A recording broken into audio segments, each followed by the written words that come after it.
कर्तव्यं दैवमान्हिकम् कौसल्या सुप्रजा राम पूर्वा सन्ध्या प्रवर्तते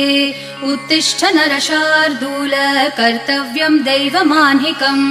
उत्तिष्ठोत्तिष्ठ गोविन्द उत्तिष्ठ गरुडध्वज उत्तिष्ठ कमलाकान्त त्रैलोक्यं मङ्गलं कुरु उत्तिष्ठोत्तिष्ठ गोविन्द उत्तिष्ठ गरुडध्वज उत्तिष्ठ कमलाकान्त त्रैलोक्यं मङ्गलं कुरु मातः समस्त जगतां मधुकैटभारेः वक्षो विहारिणि मनोहर दिव्यमूर्ते श्रीस्वामिनि श्रितजनप्रियदानशीले श्रीवेङ्कटेश दयिते तव सुप्रभातम् मातः समस्त जगतां मधुकैटभारेः वक्षो विहारिणि मनोहर दिव्यमूर्ते